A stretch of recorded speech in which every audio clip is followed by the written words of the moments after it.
praktisi hukum melihat kasus dugaan suap menyuap ini antara yang dilakukan Nikita Mirzani terhadap Dr. Reza Gladys?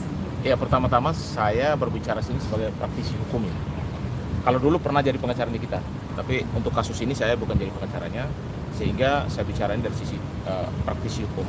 Pertama-tama bahwa kaget juga saya, karena proses kasus ini Nikita akan jadi tersangka dan juga ada asistennya kalau tidak salah ya. Dan hari ini dipanggil ke Polda Metro untuk BAP selaku tersangka. Pertama-tama saya mau sampaikan kepada Nikita, NM supaya sabar menghadapi proses ini.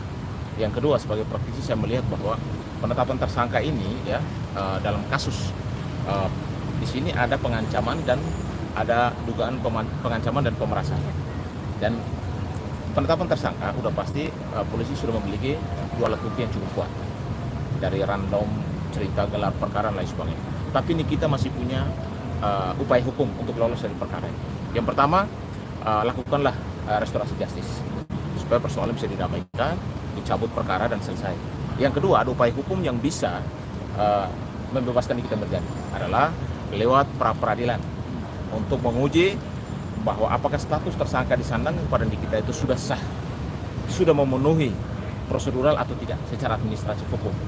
Karena apapun dari lidik, sidik sampai di penetapan tersangka, udah pasti prosesnya akan berjalan.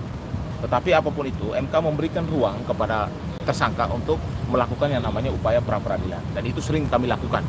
Toh kalau upaya peradilan ternyata ada putusan bahwa penetapan tersangka tidak sah, Nikita dengan sendirinya bisa bebas dari status tersangkanya. Tapi kalau memang status tersangka disangkakan itu sah secara hukum, berarti harus masuk ke yang namanya proses peradilan. Artinya materi pokoknya harus dijalankan melalui proses, dan pasti saya yakin Nikita sudah punya, harus siapkan saksi-saksi yang menguntungkan dia dan alat bukti yang lain. Karena begini loh, ketika orang memberikan uang, ini kan sama aja pemerasan. Kalau bicara pemerasan kan ini ada dua pihak nih, yang memberi dan yang menerima. Pasti ada komunikasi, ya. Dan kejahatan bukan berarti dilakukan oleh satu orang. Itu bisa dilakukan pemberi uang tersebut. Jadi saya juga minta supaya pihak pemberi uang tersebut yang diduga adalah korban pemerasan tersebut untuk juga dilaporkan atau diperiksa.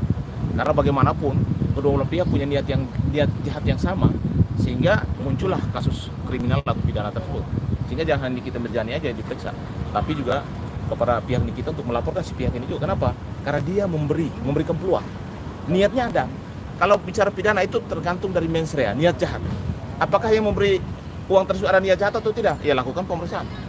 Tadi itu saja, supaya jangan sampai Nikita yang mungkin dalam proses perjalanan dia, mungkin berita dia di media dan lain sebagainya dianggap itu ada sesuatu yang dia tahu dan akan diceritakan kecuali ada dindilan, dan dindilan itu kan sepakat, kecuali Nikita datang ke rumah merampas apa yang dia punya, beda. Ini kan dikasih masalahnya, dititipkan sesuatu untuk supaya masalah dia jangan diupload di media sosial. Artinya yang pemberi pun harus dilaporkan dan harus diperiksa supaya kedua-duanya harus mendapatkan hukuman, karena dua-duanya saya anggap ada punya niat jahat dalam kasus ini. Tapi saya sebagai praktisi dan juga pernah jadi pengacara Nikita Mirzani, saya minta coba lewati jalur RJ pra peradilan. Mudah-mudahan Nikita juga dalam kapasitas ini bisa bersabar dan menghadapi kasus ini sampai tuntas dan selesai. Bang, apa setelah menganalisa ada dugaan indikasi dijebak nggak sih Bang, artinya apa memberikan uang terus kemudian mengaku pemerasan? Ada kalau indikasi yang situ, namanya dugaan, peluang itu ada saja ya. Bisa aja peluang dijebak, bisa aja ada yang menyuruh dan lain sebagainya. Itu makanya saya bilang kedua belah pihak harus diperiksa. Siapa yang punya inisiatif jahat tersebut? Kan harus jelas. Karena bicara pidana, bicara tentang niat jahat. Siapa yang punya niat jahat dalam hal ini? Gitu. Supaya jelas. Jangan sampai satu pihak saja yang diperiksa. Kan begitu. Kedua belah pihak harus equality before. Semua orang punya kedudukan yang sama di mata hukum. Ya. Walaupun dia pelapor, dia tersangka, sama-sama punya hak hukum yang sama. Bang, menelaah kasus ini pandangan apa seperti apa sih? Gimana? Kasus Nikita dan Dr. Reza Gladys. Berapa serius gitu Ya. maksudnya? Ini kasus ini kalau dari pasal disangka kan cukup serius. Karena ancaman hukumannya di atas 5 tahun. Maksimal 20 tahun. Maksimal 20 tahun. Artinya bahwa potensi untuk Nikita Mirzani itu ditahan hari ini atau ketika diperiksa sebagai tersangka itu sangat tinggi. Oh, berarti bisa langsung Itu tergantung penyidik. Orang ditahan karena satu, takut tersangka melarikan diri. Yang kedua, menghilangkan barang bukti atau mempengaruhi saksi atau mengulangi perbuatannya. Jadi itu adalah hak subjektif daripada penyidik. Ya. Oke. Cukup? Oke, terima kasih banyak bang. Sangat padat, jelas. Kalau saya yang wawancara, kalau dia tahu Cakep bang. padat-padat aja deh, jelas-jelas aja.